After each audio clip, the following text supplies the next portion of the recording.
Welcome and thank you for purchasing a new International vehicle. The following overview is designed to help familiarize you with 2007 engine emission compliant vehicles from International. Here you'll learn about the basic fuel and oil requirements, how to interpret emission system related warning lights, the basic function of the aftertreatment system, and regeneration procedures. All this information will help you get the most from your new International vehicle. So let's get started. The 2007 EPA emission standards require roughly a 50% reduction in oxides of nitrogen, often referred to as NOx, and a 90% reduction in particulate matter, or soot. To meet the 2007 EPA standards, it's necessary to add aftertreatment equipment and technology to the vehicle. So what is NOx? NOx is short for oxides of nitrogen, and it's created by the high temperatures and pressures of combustion. NOx combined with other chemicals in the atmosphere may result in ground-level ozone formation and smog. How can NOx emissions be reduced? By lowering combustion temperatures. Exhaust gas recirculation, otherwise known as EGR, recirculates cooled exhaust gases back into the engine through the intake manifold. The resulting air mixture has a lower oxygen density, thus the fuel burns more slowly, lowering the combustion temperature. The lower burn temperature reduces the formation of NOx. Particulate matter, which is mostly soot, is often visible as the black smoke emitted from tailpipes of older diesel vehicles. Meeting the 2007 emission requirements demands a systems approach. We've enhanced the engine's exhaust gas recirculation system, electronic controls, and fuel-air calibrations. But engines alone can't meet the new requirements.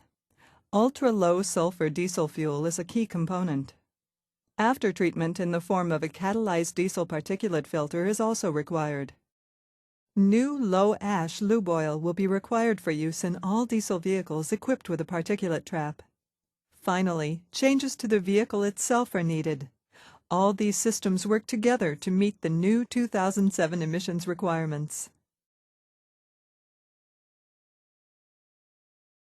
The diesel particulate filter, or DPF, is the primary technology to meet the 2007 emissions limits for particulate matter. Simply put, the DPF captures soot and burns it off during regeneration. Ash left over from burning engine oil and oil additive components collects in the DPF over a prolonged time and eventually must be disposed of. There are three types of regeneration: passive, active, and manual. Passive regeneration is when exhaust temperatures are hot enough to regenerate the DPF without any type of intervention. Active regeneration takes place when engine operating temperatures do not produce exhaust temperatures high enough to achieve passive regeneration. When this happens, engine system electronics automatically activate the intake throttle and/or enables the fuel doser to inject fuel into the exhaust to raise the exhaust temperature, creating regeneration while the vehicle is in motion. This requires no driver action and will also not affect the drivability of the vehicle. The third type of regeneration, parked or manual regeneration, is a form of regeneration that takes place while the vehicle is stationary and if requested by the operator.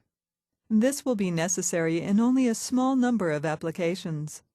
Some examples would be frequent start-stop cycles, as in a refuse application, or extended idle time where the engine exhaust temperature does not get over 600 degrees Fahrenheit. When might you need to conduct a parked regeneration? To understand this, let's take a look at the aftertreatment system from the driver's perspective. The first warning is a solid exhaust filter light indicating that the filter is filling with soot and you should change your driving cycle to increase the exhaust temperature. For example, drive posted highway speeds for 15 to 20 minutes or perhaps downshifting to a lower gear. When this lamp is illuminated, parked regeneration process is available to the operator. The second warning is indicated when the previously solid yellow exhaust filter warning light begins flashing. This flashing light is your second warning that the filter is becoming overloaded with soot and intervention is required. The third level of warning is raised with a flashing exhaust filter light, plus a solid yellow engine warning light, and an intermittent beeping tone may be heard when the DPF is nearly full of particulate matter. At this time, vehicle power will be derated. Finally, when the red stop warning light comes on in conjunction with a continuous beeping tone, the DPF is plugged and the engine will shut down. Stationary forced regeneration will no longer be available at this point, and the engine will require service. The time elapsed between each warning stage could be several hours or longer, depending on operating conditions. Please read the label on the interior sun visor or refer to your owner's manual for a complete guide to warning lights and their meanings. Parked or manual regeneration requires the following. To prevent personal injury or death, the vehicle must be parked stationary, off the roadway, in a well-ventilated area, away from flammable material. The engine speed control should not be engaged. The park brake must be set. The transmission should be in neutral or park.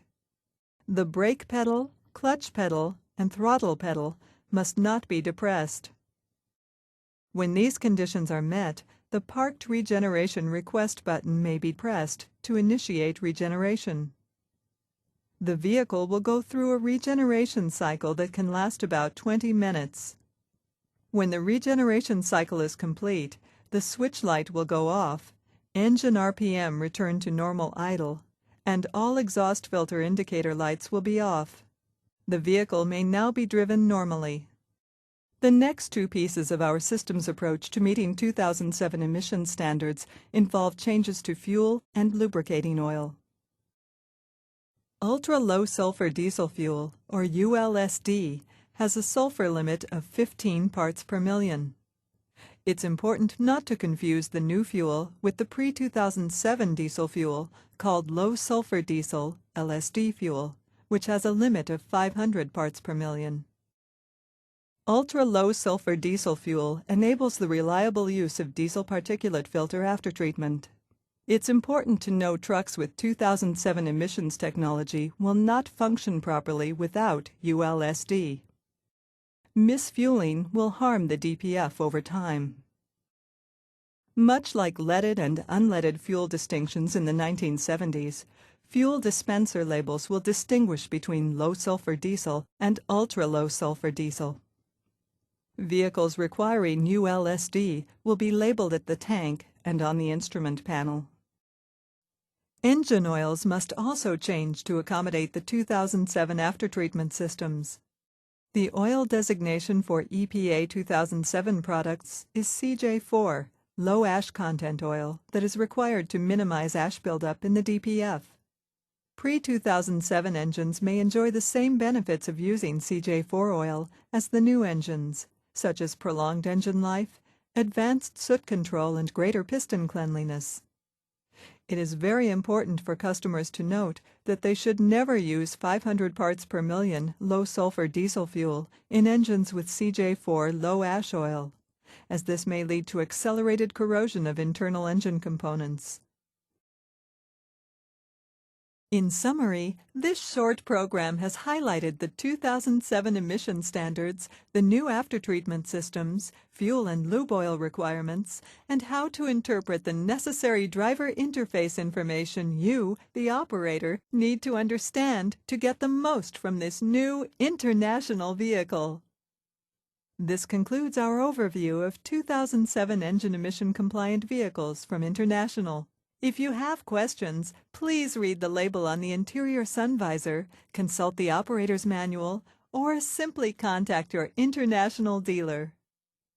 On behalf of the International Truck and Engine Corporation, thank you again for purchasing a new International vehicle.